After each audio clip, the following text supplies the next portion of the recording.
good morning and welcome to day 19, my final day on the Camino del Norte. Although I guess technically I'm no longer on the Camino del Norte, so I should probably just call it my final day on the Way of St. James. In any case, I can't believe it's here, 3 weeks later. It's been a long 3 weeks. There were times when I had some doubts, especially during that first week, which was so hard. It also feels so different, than when I did my first Camino, when I did the French way 2 years ago.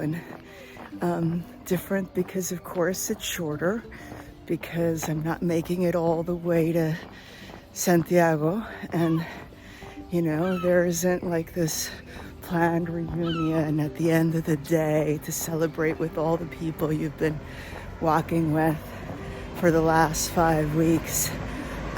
So in that way, I guess it's kind of anticlimactic, right? Because I am just picking this random spot to finish my walk. And I mean, it's not random. Obviously, as I mentioned, there's a historical significance to Oviedo as being the place where it all started, and that's why I wanted to finish there. But it is very different, but that's okay, because the thing is that too many people want to recreate what they had that first time around, and you're never going to do that. Every experience is different, and I have just loved walking the Camino del Norte.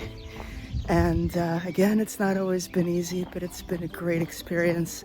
And I'm looking forward to getting to Oviedo. I'm looking forward towards the next 17 kilometers, around 11 miles. So it is a super short day. I'll be there in about 4 hours. And I'm just going to enjoy every step, I hear it's not the prettiest of walks, but that's okay. That is okay.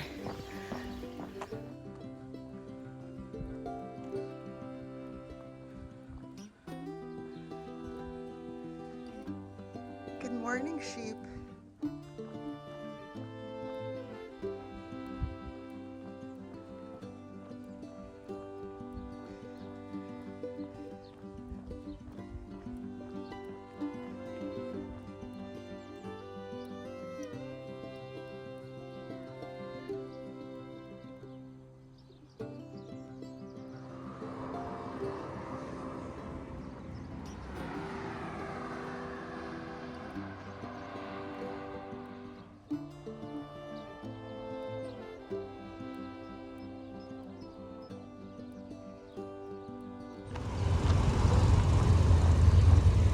A bike shop, a pretty bike shop.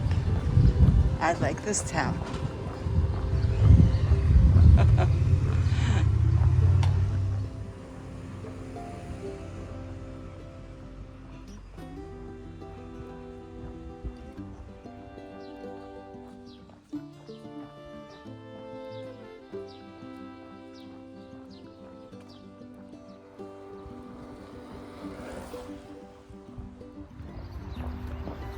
So there's kind of a lot going around in my head today, and I'm not really sure where to start. So I think I'm just going to babble on a bit and see where this takes me. This was so much harder than I thought it would be. I knew it was going to be hard, for sure. I did my research. I'm pretty obsessive about research, which is very anti-Camino, I know, but that's who I am. I always think that most of the folks watching this are my friends and family, but I do recognize that there are people who may be watching, planning their own Caminos. And just FYI, I'm a news journalist in my real life, so I can't help but over research things. It's what I do. In any case, I knew it was going to be hard, and I figured I have plenty of experience with long distance treks in high mountains and things like that. And even though I wasn't starting from a particularly high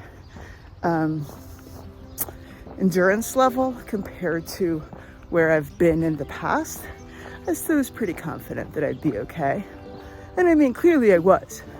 I never had any injuries during the trip. I had one day where I was struggling with back pain and then it just kind of went away. The rest of it had just been niggles. So from that perspective, I've been super lucky. But that doesn't mean it hasn't been hard. That first week through Basque Country, oh my goodness.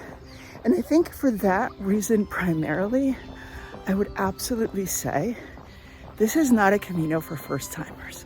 In fact, I would say the overwhelming majority of folks I met along the way over the last 3 weeks, they already have at least one Camino under their belts. I think I only met a couple that this was their first time doing a Camino, and you could tell they were definitely struggling more with it, you know? So I think that's the first thing I would say. The other thing is that the biggest difference, I mean, other than, of course, the terrain, which is like night and day, is this is an extraordinarily solitary route. And anybody doing it needs to be conscious of that.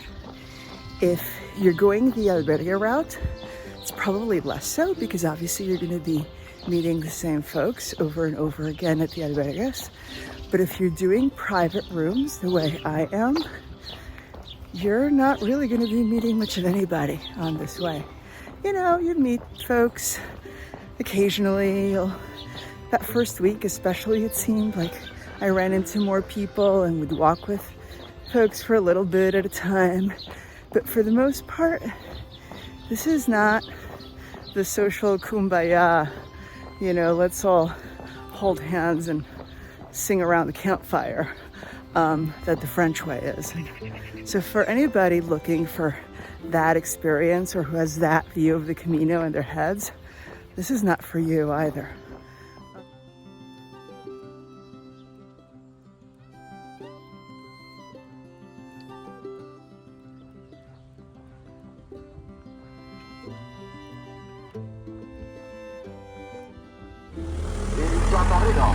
Ha llegado el chatarrero.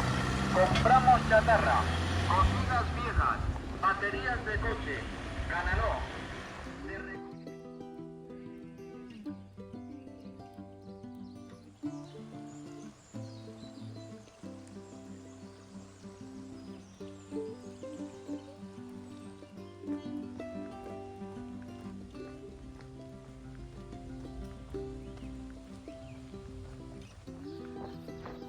Okay, so what was my favorite part along the Camino del Norte?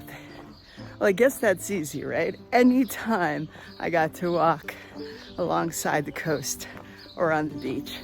I mean, there were so many just truly breathtaking days in all three regions that I got to walk through. In Basque Country, in Cantabria, in Asturias, where I am now.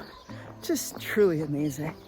But if I did have to like absolutely narrow it down, I would say Basque Country, hands down. That first week is super duper hard, but it is stunningly beautiful. You don't walk on nearly as much pavement. Most of it is trail, although it is hard trail, it's rocky trail, but it's trail. The food is incredible.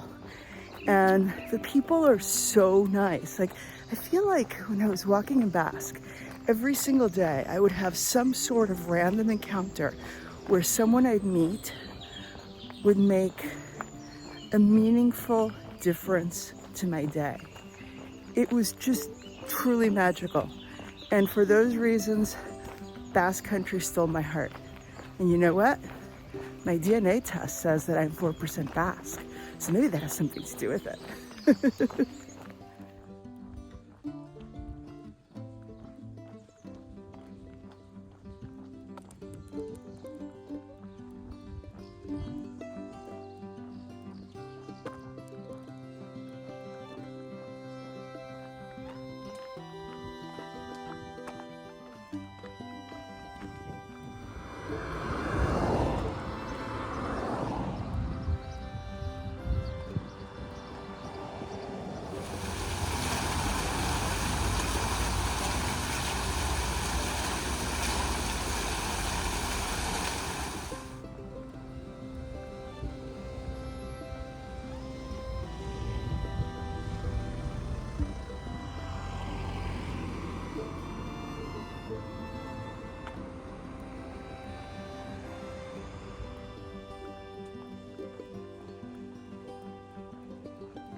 Okay, so 278 miles, 447 kilometers later, I have walked from Hondarribia to Oviedo in 19 walking days and 3 rest days to the city where it all began 1,200 years ago.